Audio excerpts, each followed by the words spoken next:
Hello and welcome. If this is your first time visiting, please be sure to check out my other repair videos. To support the channel for free, all you have to do is subscribe, comment, and like. Now let's get on to today's video. Hello and thank you for joining me today. We're back working on the 2000 Accord. Unfortunately, my idle problem has not gone away. You saw the last video. I did something I promised myself I would never do again, is I loaded up the parts cannon. I went and got an idle air control valve. It wasn't the right one. Just ended up cleaning the one I had, put it on. The idle was still bouncing afterwards. So going on the belief that I still had about idle air control valve, I went to the junkyard and grabbed one out of a junk Honda for I think 15 bucks rather than $200 and put that one on. It's behaving exactly the same way. So I missed something somewhere and I finally found what it's going to be. Now, when I first did the rebuild on this car, I filled it back up with water. I did not put antifreeze back in it because I wanted to make sure I had all the bugs worked out of it before I was going to commit to that and have to drain that back out later and make a big mess with it. Fortunately for me, that worked out. I had to replace the heater cores, if you watch those videos, which was a big mess, and was ready to put antifreeze back in it when this bouncing idle problem popped up. What I did is decided, okay, I'm going to drain the system of all the water. I'm going to fill it back up with antifreeze. So I drained it out, as you can see here, and then cranked the car up with no water in it, and lo and behold, the idle's not bouncing anymore. So that was probably going to be my problem. What happens is those sensors have to be completely submerged. They cannot have any air around them, have water splashing on them that tells the computer that the engine is not completely warmed up and it wants to raise the idle. I watched this happening on my Altel, where you can see the as the idle starts to climb, the fuel injectors go to zero, which is exactly how Honda programs these computers to behave when the idle starts getting away from it. It turns the fuel injectors off, it bounces the idle on the engine. So here the car is running with no water in it whatsoever. You can see the tachometer is perfectly fine. So I'm still going after probably air in the system. I started to fill the car back up with antifreeze this time, and lo and behold, my radiator's leaking. So somehow it was not visibly leaking with the water, but once I put the antifreeze in, it started pouring out of it. So this is going to be our fix today.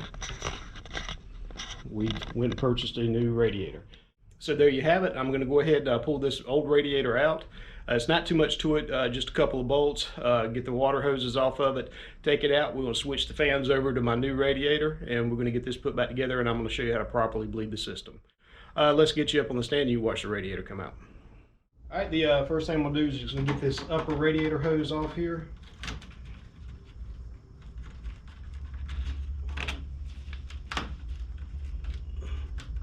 All there is to it, I'm going to do the exact same thing under the car with the bottom one.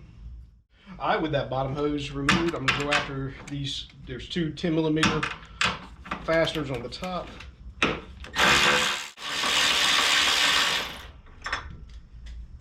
And just pick those up and store them.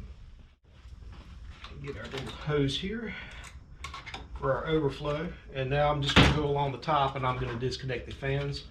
And also on the top is this same part of the harness is going to be your air conditioning. All right, with those three unplugged, I'm just going to move this harness out of the way. And we're just going to very carefully pick the radiator up out. All right, let's get this on the bench. All right, with the old radiator up here on the bench, I'm going to have to take these two fans off. They're very easy to do. They just have these 10mm. Well, some of them are 10mm. The mine are all mixed up. I've got some that are screwdrivers. So I'm just going to pull these out.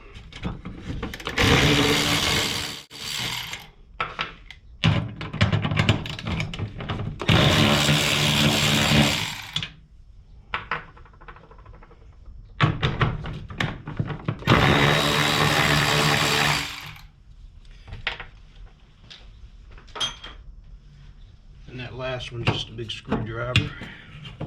Phillips head.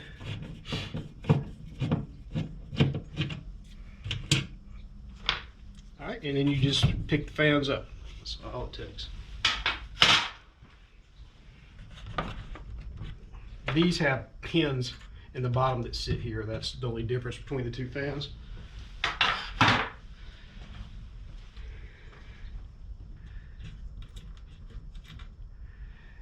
All right, and this is the area that it looked like it was leaking from. And I've got a rock stuck here, and we'll get you off the stand and take a look. All right, here we go. There was a rock stuck in here after I got that out. You see this one's broke also. So somehow that wasn't leaking such a small amount of water and probably introducing air into my system that I didn't notice it because it was just water. It was not antifreeze, and I couldn't smell it. And it just probably slowly dripped. Got air in my system and caused this whole problem. All right, we're gonna get the new one up here. We just put the new fans onto the other part. All right, as I'm putting the fans back on, I see this one's gonna line up just right. And this one is not gonna be right. There are these pins underneath here that are supposed to sit.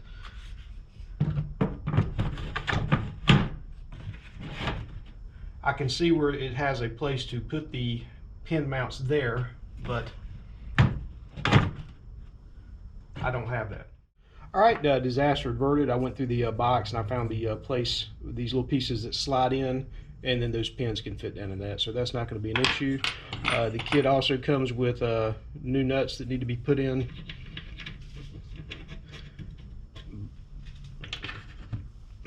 They just slide in and they pop in like that. I'm going to go around and do all of those, get these things for the pins slid in where they belong, and I'll come back when I've got these fans remounted. All right, so this one I bought, it does have these pieces that have to be slid in, and all you do is come in from the top and just push down, and then that gives a place for these pins to sit. Voila. All right, with the fans back on, all I got to do now is pull the grommets off the bottom. They just go on these pins that are on the bottom of your radiator. And these basically just have like a little home they sit in, and they're rubber so that way they can dampen vibrations and whatnot. So this is ready to go back in. I will mention these two parts here. I've never worked on a Honda of this vintage with a automatic transmission, so I'm guessing maybe these are transmission cooling lines that you would add here and here. I have no need for that, so I'm just going to throw those in a parts bucket somewhere. All right, we'll move the camera over. We're going to drop this back down inside and get it tightened up. All right, before I drop that in, I'll just show you these places here. That's where those rubber grommets sit in on the frame of the car. One for each side there. Okay, let's get it dropped in.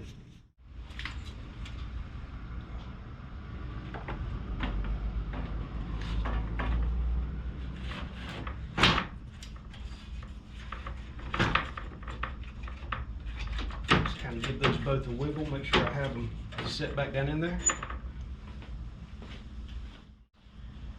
And then these work pretty much the same way. You just have a grommet that goes over a pin there, and then it lines up on your frame here. All right, with that secured back in, all I have to do now is get the wire harness back in. It clips in up here. You have a connection here and here for your fan, and then this one actually goes down and connects to your AC compressor, if you hadn't already figured that out when you took it apart. Just a matter of getting your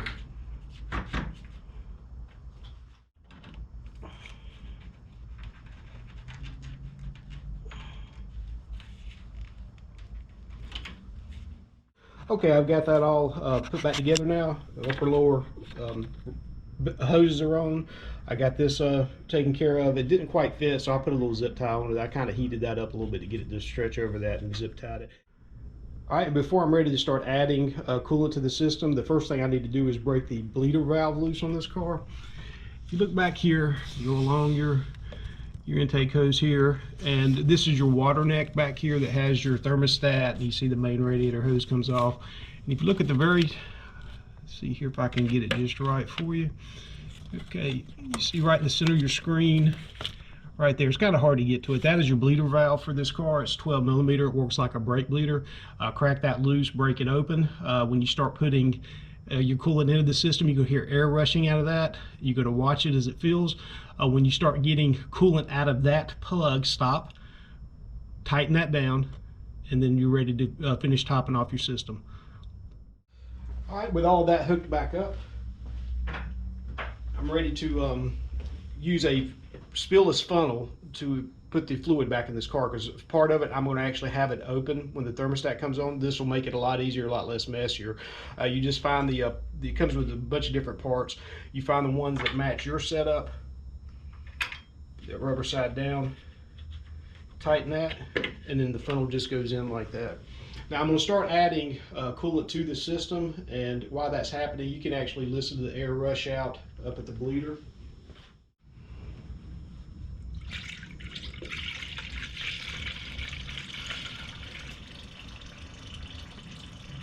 You're back there sputtering and carrying on.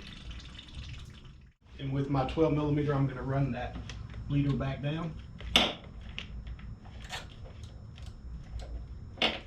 All right, with the bleeder closed, to fill this back up, I'm going to keep introducing fluid into the system.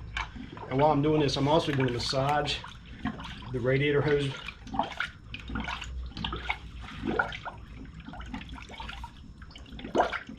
And that's going to help to squeeze some of that air out.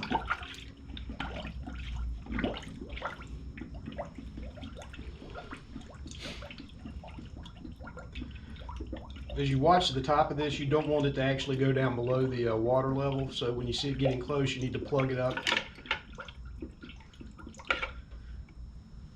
so it doesn't introduce any more air into it. And then I'm going to continue filling.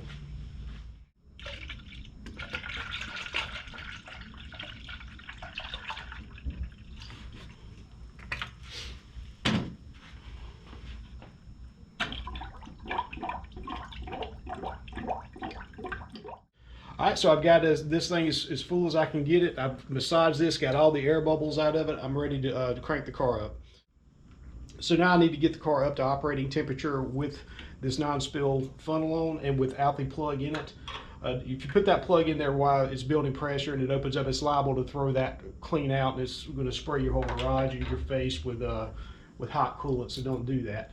So we're going to let it sit just like this, crank the car up, wait for the fans to come on to let me know that the thermostat has opened up. Shut the car off, get the radiator sealed up, and that should be the end of this problem.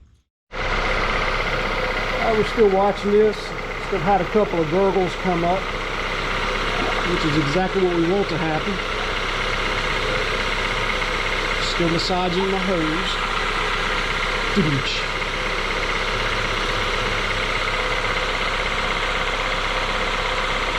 Coming right on.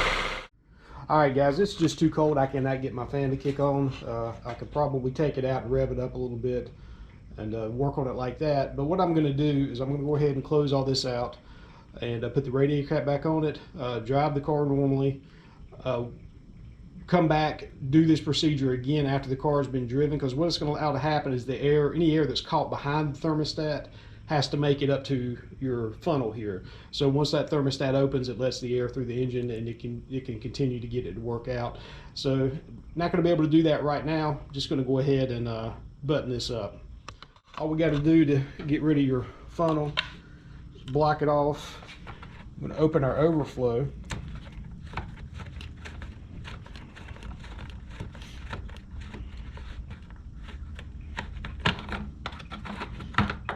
There you have it. And I'll try to do this one-handed. We'll see how we go. Just going to pull that out.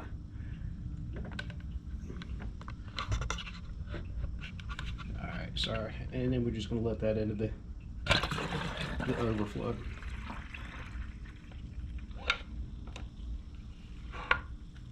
And I'm ready to go on my new radiator cap. This radiator is a Duralast. The one that came out was the original Denso. So my old radiator cap did not work. I had to go get another one.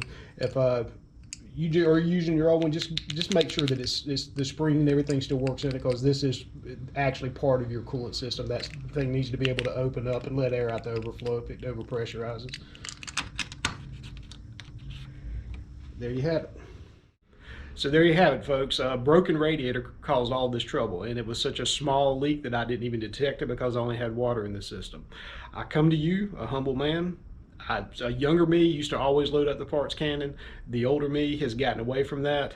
I probably should have checked a little bit further than I did before I actually went after that idle air control valve, saved myself a little bit of trouble. But I think this kind of falls under a strange one. You saw how small that hole was in the radiator that causes what I'm going to suspect to be the whole problem. I'm going to drive this car for a couple days. If any of those codes come back, I'll be sure to let you guys know about it. At any rate, I appreciate you guys watching today. I will catch you on the next one.